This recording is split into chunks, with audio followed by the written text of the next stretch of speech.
नमस्कार। आज बात करेंगे भारत की सियासत में हो रही कुछ बड़ी हलचलों की। राज्यों में जो चुनावी घमासान चल रहा है, उससे लेकर दुनिया के मंच पर भारत के सामने जो नई चुनौतियां हैं, आइए समझने की कोशिश करते हैं कि देश आखिर किस दिशा में जा रहा है। तो आज की हमारी चर्चा को हमने 4 हिस्सों में बांटा है। सबसे पहले नजर डालेंगे राज्यों की सियासी जंग पर, फिर बात करेंगे वोट चोरी से जुड़े एक बड़े विवाद की। इसके बाद देखेंगे कि कैसे देश के नियम बदले जा रहे हैं और आखिर में दुनिया के मंच पर भारत की क्या स्थिति है। तो सबसे पहले बात करते हैं राज्यों की। यहां आजकल सियासी पारा काफी चढ़ा हुआ है। समीकरण तेजी से बन रहे हैं, बिगड़ रहे हैं। गठबंधनों की असली परीक्षा हो रही है और सत्ता का पलड़ा कभी इधर तो कभी उधर झुकता दिख रहा है। याना दो बिल्कुल अलग अलग तस्वीरें उभर कर आ रही हैं। एक तरफ देखिए, उत्तर प्रदेश में सत्ताधारी एनडीए गठबंधन अपनी एकता को और मजबूत कर रहा है।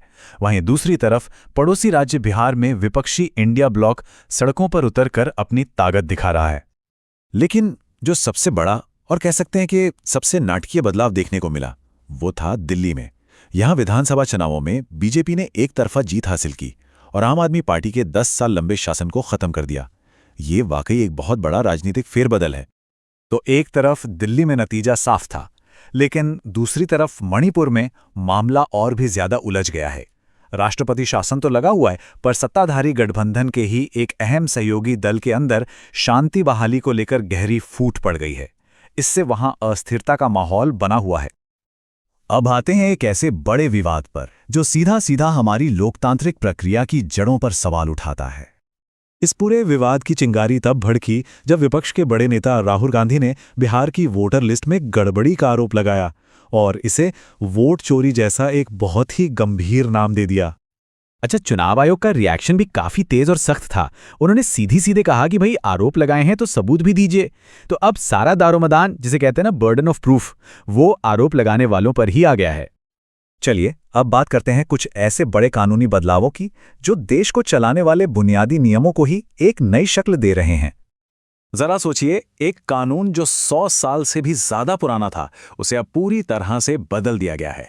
नया पोर्ट्स बिल लाया गया है जिसका मकसद है भारत के बंदरगाहों को पूरी तरह से मॉडर्न बनाना, और लक्ष्य रखा गया है 2047 तक भारत को एक समुद्री महाशक्ति बनाने का।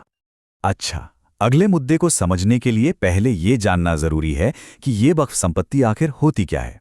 सीधी भाषा में कहें तो ये वो जमीन या प्रॉपर्टी होती है जिसे इस्लाम में धार्मिक या चैरिटी के कामों के लिए दान किया जाता है। तो इन्हीं वक्फ संपत्तियों से जुड़े कानून में एक नया अमेंडमेंट यानी संशोधन आया है, और इसी को लेकर खासकर पश्चिम बंगाल और त्रिपुरा में जबरदस्त विरोध हो रहा है। प्रदर्शन करने वालों का मानना है कि ये उनके संवैधानिक अधिकारों का हनन है। और आखिर में एक ऐसे संवैधानिक संशोधन का प्रस्ताव है जो अगर पास हो गया तो जवाबदेही के मायने ही बदल सकता है। इसके मुताबिक अगर कोई प्रधानमंत्री, मुख्यमंत्री या मंत्री किसी गंभीर क्रिमिनल केस में 30 दिन से ज्यादा जेल में रहता है तो उसे पद से हटाया जा सकता है, भले ही उस पर दोष साबित ना हुआ हो। तो ये तो हुई देश के अंदर की बात।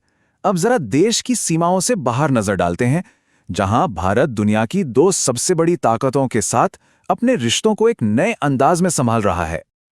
और यहां एक बहुत ही दिलचस्प विरोधाभास देखने को मिल रहा है। एक तरफ जहां अमेरिका के साथ व्यापार को लेकर मामला गरमाया हुआ है, वहीं दूसरी ओर चीन के साथ सालों की तनातनी के बाद अब बातचीत की उम्मीद जगी है। अमेरिका के साथ इस तनाव की जो सबसे बड़ी वजह है, वो है भारतीय सामानों पर लगाया गया 50% का भारी भरकम टैरिफ। ये कोई मामूली बात नहीं है। ये एक ऐसा फैसला है जो दोनों देशों के व्यापारिक रिश्तों में एक बड़ा तूफान ला सकता है। और इस फैसले का जमीनी असर वो तो तुरंत और बहुत ही गंभीर हुआ है। ये सिर्फ एक नंबर नहीं है, ये 50,000 लोगों की रोजी रोटी का सवाल है। सोचिए, अकेले सूरत के डायमंड उद्योग में ही इतने लोगों की नौकरी पर तलवार लटक गई है। लेकिन दूसरी तरफ एक अच्छी खबर चीन की तरफ से है।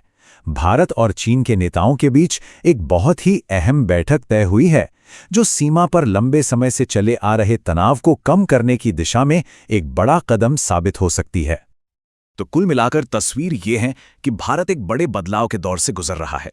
देश के अंदर सियासी उठापटक है, नए कानून बन रहे हैं और बाहर दुनिया की बड़ी चुनौतियां मुंह बाए खड़े हैं। तो यहाँ एक बड़ा सवाल खड़ा होता है, 2047 के भारत की कहानी कौन लिखेगा? हमारे अपने घरेलू फैसले या फिर दुनिया भर की चुनौतियां?